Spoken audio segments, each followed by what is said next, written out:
भक्ति सागर के दर्शकों को मेरा प्रणाम। दोस्तों, चलो जी लेते हैं। जीवन जन्म और मृत्यु के बीच का एक विशाल पट है। हमारा जन्म होता है तब मृत्यु निश्चित है, पर उसके बीच में जो हमें जीवन मिलता है ना, वो बहुत ही आनंद का विषय है, बहुत ही आनंद प्रधान है। ऐसा जीवन हम सबको मिला है और उसमें भी ये मनुष्य जन्म मिलना ये दुर्लभ बात है। इतनी सारी योनियां हैं, उसके बीच में हमें मनुष्य जन्म मिला है। वो मनुष्य जन्म को हमें सार्थक करना है। हम अपने जीवन को सार्थक करने के लिए भक्ति करते हैं, तीर्थ स्थलों में जाते हैं, यात्रा करते हैं, प्रभु का स्मरण करते हैं। हम कई कई प्रकार से हमारे जीवन को सफल बनाने का प्रयत्न करते हैं। हर आदमी, हर व्यक्ति किसी भी रूप में कुछ भी कहे, पर एक भीतर में उसके अंदर एक जागृति तो है ही कि मुझे मेरा जीवन सफल बनाना है, मेरी जीवन यात्रा को मुझे सफल बनाना है। जन्म और मृत्यु के बीच का ये जो मुझे मिला हुआ जीवन है, उसको मुझे संवारना है, आगे बढ़ाना है और इतना सुंदर बनाना है कि भगवान स्वयं कहे कि वाह बेटा, तूने मैंने दिया था उससे भी ज़्यादा अच्छा जीवन बना के मुझे अर्पण किया है। पर ये जीवन जीने की अभिलाषा और मनुष्य और पशु, उसमें फर्क क्या है? तो योग वशिष्ठकार ने कहा है कि तरवो अपि ही जीवंती जीवंती मृग पक्षिणा स जीवती मनो यस्य मननैव जीवती। जो मनन करता है, जो सोचता है, वो मानवी है, और जो चरता है, घास चरता है, अपने चार पैरों से चल के अपने लिए जो कमाता है, खाता है, वो पशु का जीवन और हमारा जीवन में बहुत फर्क है। मनन करने वाला मनुष्य है। ये मनन करने वाला मनुष्य, और भगवान ने हम मनुष्यों को इतनी जबरदस्त बुद्धि शक्ति दी है कि ये शक्ति से हम अपने जीवन को अच्छा बना सकते हैं, संवार सकते हैं। पर एक सबसे बात हमारे जीवन में एक कमजोरी भी है कि हमको है उसका असंतोष और नहीं है उसकी तृष्णा। ये हमारे जीवन के ऊपर लगा हुआ एक सनातन श्राप है उसका असंतोष। हमको भगवान ने जो कुछ भी दिया है तो हमको लगता है कि ये कम है, इससे ज्यादा होना चाहिए। इसकी तृष्णा में और तृष्णा में हम अपना जीवन कभी कभी गलत रास्ते पे ले जाते हैं, या तो डिप्रेशन में, निराशा में चले जाते हैं, या तो हम जीवन में एक भगवान के सामने, एक नियति के सामने, डेस्टिनी के सामने चैलेंज करना जानते हैं, करना पाते हैं और कुछ कर नहीं सकते। तो हमारे जीवन के अंदर हमको हमारी डेस्टिनी बदलनी है, हमारी जीवन यात्रा को सफल करनी है, तो है उसका असंतोष और नहीं इसकी झंखना का सनातन श्राप हमको निकाल करके जो मिला है उसमें मैं तृप्त हूं और आगे मिलने का, आगे पाने का मैं प्रयत्न करूंगा। ऐसा प्रभु मुझे आशीर्वाद दो। रविन्द्रनाथ टैगोर कहते हैं ना कि प्रभु विपत्तियों से मेरी रक्षा करो, ये कहने में तेरे द्वार पे नहीं आया, पर विपत्तियों को सहने की शक्ति दो, ये प्रार्थना लेकर मैं तेरे दर पे आया हूं। मेक्सिको के डुंगराल प्रदेश के अंदर पथरीले, और वो वहां एक टूरिस्ट लोग जाते थे और वहां देखते थे कि वहां गर्म और ठंडे पानी का एक निर्झर बह रहा था, एक झरन बह रहा था। लोग बहुत आनंद में रहते थे और ये प्रकृति का सौंदर्य देख के लोग गर्म पानी में, ठंडे पानी में अपने रोग मिटाते थे, अपने चावल भी पका लेते थे गर्म पानी में, और सब आनंद से रहते थे। तो ये देखते हुए वहां के टूरिस्ट ने गाइड को कहा कि अरे, यहाँ के लोग तो बहुत आनंद में, ऐसा मुझे लगता है। तब वो टूरिस्ट को गाइड ने कहा कि यहाँ के लोगों को गर्म और ठंडे पानी का झरन मिला है, कुदरत का दिया हुआ, इसका इनको संतोष नहीं है। पर ये लोग तो ये कहते हैं कि भगवान तुमने गर्म और ठंडे पानी का झरा तो दे दिया, पर साथ में एक साबु के पानी का झरन भी दे दिया होता तो हमारे कपड़े भी धुल जाते थे ना यूं ही। हम क्यों तकलीफ लेते थे? बात हंसने की है, पर बात सही है। जो मिला उसका असंतोष और नहीं मिला उसकी झंखना, ये हम पे लगा हुआ सनातन श्राप हमको निकालना है, तो हमारे जीवन की यात्रा आगे बढ़ेगी। जो मिला है, जो जीवन मिला है, वो जीवन में जो मिला है, तो उसके लिए हमारे पास जीवन में कोई ध्येय है क्या? हमारा ध्येय क्या है?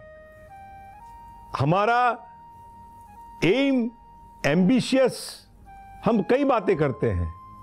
हमारे जीवन का ध्येय क्या? एक बार एक स्कूल के अंदर एक लड़का था, तो वहां एक विद्वान, एक संत जैसी व्यक्ति आई और उसने लड़के को खड़ा करके पूछा कि बेटा, तू जीवन में क्या करना चाहता है?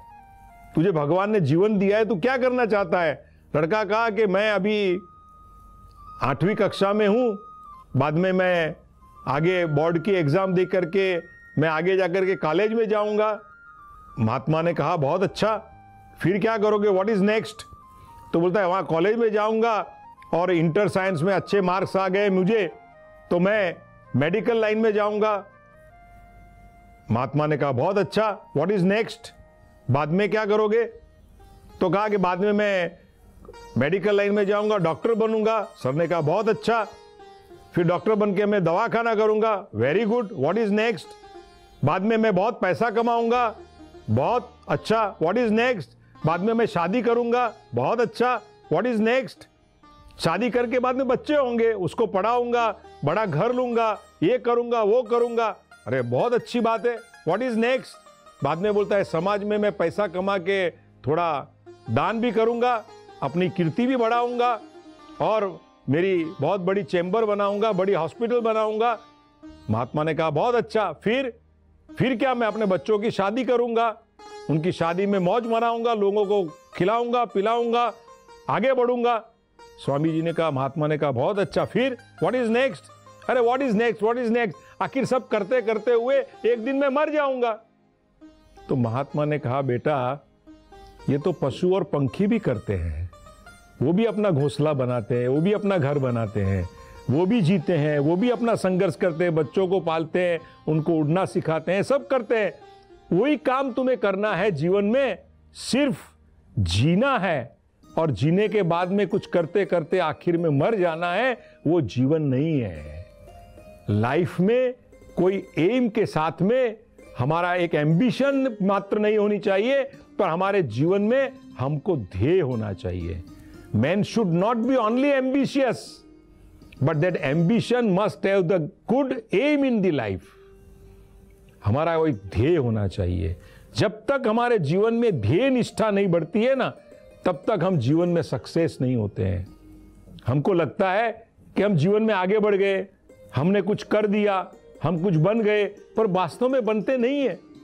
हमारा जीवन में क्या होता है कि in the age of speed and noise, आज एक इंग्लिश ऑथर कहता है ना कि हमारा जीवन का हाल क्या है कि in the age of the speed and noise, चारों बाजू पे नॉइज है, स्पीड है, गति से दुनिया आगे बढ़ रही है, चारों बाजू पे नॉइज पॉल्यूशन है, आवाज आवाज आवाज आवाज चल रही है, स्पीड स्पीड, हर किसी को झड़प से जाना है, किसी को ट्रेन से नहीं, हवाई जहाज से नहीं, रॉकेट मिला, जिसमें भी बैठ के हमें आगे बढ़ना है। In the age of speed and noise we walk without moving, we सी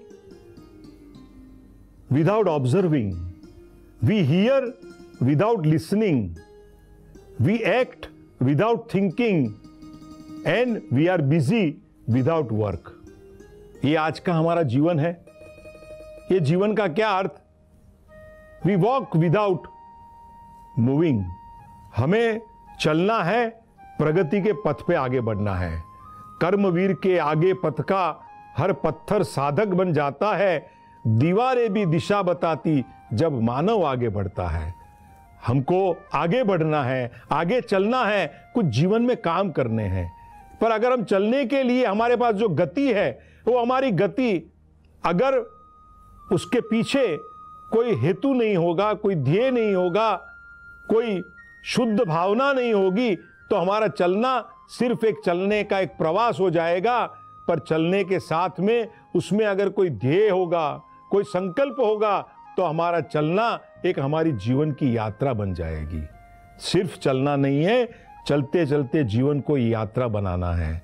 और यात्रा पे हम जब चलते हैं ना तो अपना सारा सामान पैक करके हम रखते हैं, सारी जरूरियातों को साथ में रखते हैं, पर एट द सेम टाइम यात्रा के समय पे हम कम से कम बोझा अपने साथ लेके जाते हैं कि जिसके कारण हम भगवान के माँ का मंदिर ऊपर होगा, शंकर जी का मंदिर ऊपर होगा, पर्वत की टोच पे होगा, तो वहां पहुंचने के लिए सामान कम होगा तो हम आराम से थोड़ा सामान लेके, थोड़ा कोई मजदूर मिला न मिला खुद उठा करके भी जा सकते हैं। ये हम तैयारियां रखते हैं। तो हमारे जीवन की सफर में भी हमको कम से कम बोझा हमारे ऊपर रखना है। हम बहुत बोझा लेकर के चल रहे हैं। हमको कई बोझों की जरूरत नहीं है, कई चीजों की जरूरत नहीं है, फिर भी हम ले लेते हैं। क्या लेते हैं वो तो हम लिस्ट बनाएंगे तो पूरा लंबा लिस्ट बन जाएगा, 200 नोटबुक के पेज भर जाएंगे। इतने बोझे हम अपने अपने ऊपर लाद करके हम आगे बढ़ते हैं। एक बार एक संघ आगे जा रहा था तो एक आदमी ने, सबने अलग अलग वजन का सामान जो था, तीर्थयात्री थे सब, तो सबने अलग अलग वजन उठा लिया हाथ में। पर एक आदमी था, उसने सबसे ज्यादा हैवी, सबसे ज्यादा वजनदार था, वो थैला उठा लिया। लोग हंसने लगे कि ये आदमी कमाल है, इसने सबसे बड़ा हैवी थैला क्यों उठा लिया। तब उसने उठा लिया, खाने का जो सामान था वो थैला सबसे हैवी था, वो थैला उसने उठा लिया। पर एक के बाद दूसरे बाद तीसरे दिन और पांचवें दिन जब वो एकदम पूरी टोच पे पहुंचने को आए, जब वहां से स्टीप चढ़ान थी, उस वक्त वो आदमी का थैला एकदम खाली हो गया था। उस स्टीप चढ़ान के वक्त सभी के पास जो लगेज था उनका बोझा उनको लगता था, पर जिसने सबसे भारी वजन उठाया था उसको पांचवें दिन के ऊपर वो बोझा हल्का लगता था, क्योंकि 4 दिन का खाना जो था वो सभी के अंदर बढ़ गया, उसका वेट भी कम हो गया। और वो आदमी मस्ती से भगवान का नाम लेके जय भोलेनाथ करते करते आगे बढ़ के जय माता दी करते वो आगे बढ़ गया और प्रभु को पा सका। बात छोटी है, पर हमको भी जीवन में कम से कम बोझे उठाने चाहिए, बोझ उठाना चाहिए। हम बहुत बोझ उठाते हैं, न जाने कितनी चीजों की हमको जरूरत नहीं है फिर भी उठाते हैं। हमारी वैयक्तिक नीड्स देखो, इंडिविजुअल नीड्स हम देखें तो हमने इतनी बढ़ा दी है कि उसके पीछे हम दब जाते हैं। उसको पाने के लिए, संभालने के लिए हम कमजोर हो जाते हैं। फिर वैसे ही हमारी कौटुंबिक संबंधों की दुनिया देखो, व्यवहार व्यवहार व्यवहार के बाद में हमको जीवन का विकास करना है, यह बात हम भूल जाते हैं। हम भक्त का श्रृंगार, भगवान भक्त बनके, हम भक्त बनके भगवान का श्रृंगार इतना करते करते जाते हैं कि हम श्रृंगार में खो जाते हैं और भगवान का दर्शन करना भूल जाते हैं। हमारे यहां मूर्ति पूजा की इतनी सुंदर कल्पना हमारे शास्त्रों ने दी हुई है कि हम सबसे पहले भगवान के श्रृंगार के ऊपर हमारा ध्यान जाता है। हम श्रृंगार को देखते हैं, वो आनंदित होते हैं और भगवान का स्वरूप का हमको आकर्षण होता है। बाद में धीरे धीरे धीरे धीरे हम सिर्फ भगवान के मनोहर नयन में हमारी एकाग्रता करते हैं, श्रृंगार चला जाता है और भगवान के नयन और उनके चरण कमल, उसके ऊपर ही हमारा ध्यान केंद्रित होता है।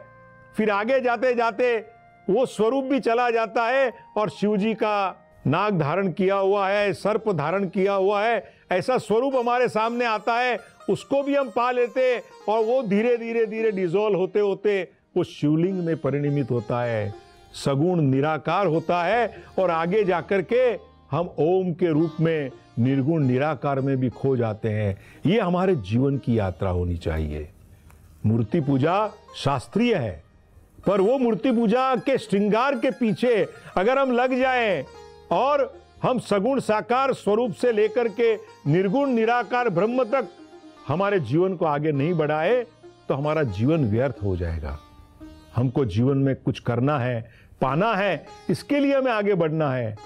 और वी वॉक विदाउट मूविंग, हमें मूवमेंट लेनी है, मोमेंटम पकड़नी है, एक गति पकड़नी है, जीवन में गति पकड़नी है। तब माँ को प्रणाम करके कहना है कि विवादे विषादे प्रमादे प्रवासे जले चानले पर्वते शत्रु मध्ये अरण्ये शरण्ये सदा मां प्रपाहि गतिस्त्वं त्वमेका भवानी, गतिस्त्वं त्वमेका भवानी। मां तू ही मेरी गति है।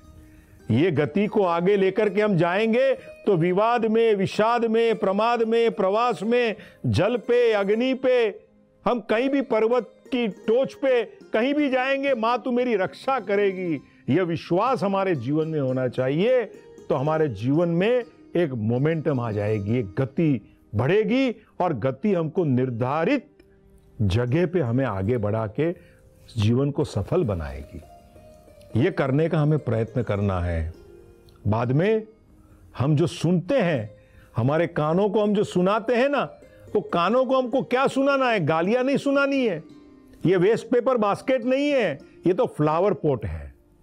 यहां अच्छे अच्छे फ्लावर रखो, इसमें गालियों की गंदगी मत भरो। भद्रम कर्णेभिः शृणुयाम देवाः, भद्रम पश्येमाक्षभिर्यजत्राः, स्थिरैरङ्गैस्तुष्टुवांसस्तनूभिः व्यशेम देवहितं यदायुः। ये हमारे शास्त्रों ने कहा, भद्रम कर्णेभिः शृणुयाम देवाः, भद्रम कर्णेभिः शृणुयाम देवाः।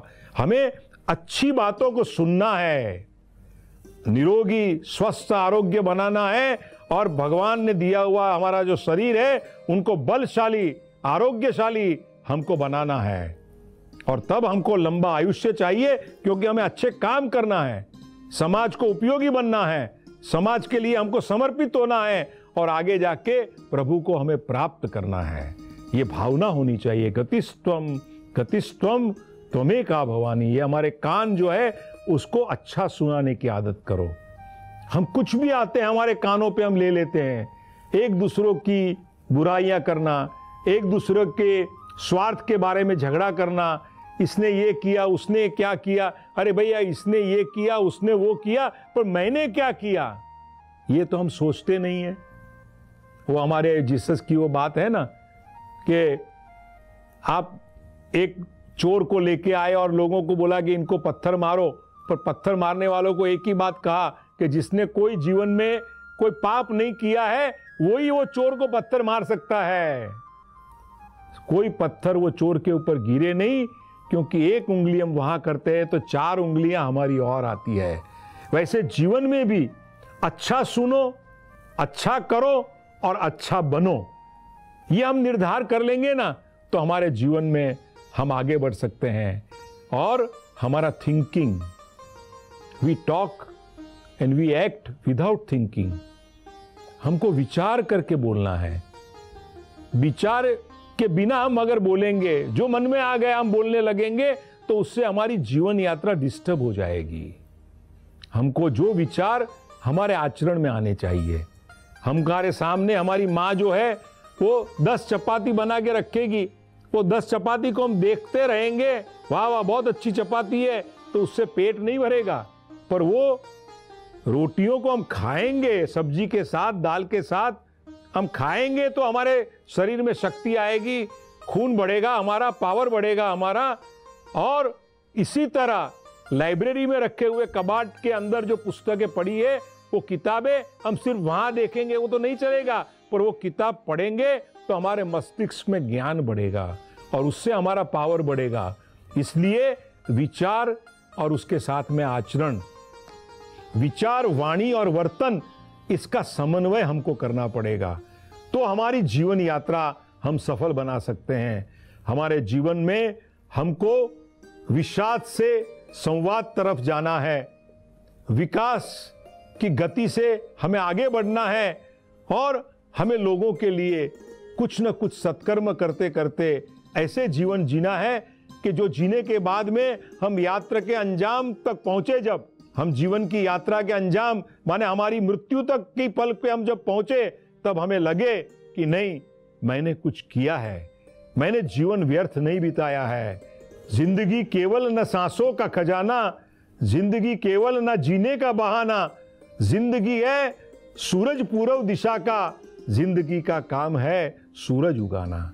हमको भी जीवन में एक ऐसा सूर्योदय लाना है, एक ऐसा उत्कर्ष करना है कि जो देखने के बाद में हम खुद को लगे कि मेरी जीवन यात्रा सफल हो गई और मेरी यात्रा से प्रेरणा लेके मेरे बच्चे, मेरे परिवार, मेरे समाज के लोग भी ये कहे कि जीवन यात्रा हो तो ऐसी हो, ऐसी जीवन यात्रा सफल बनाए।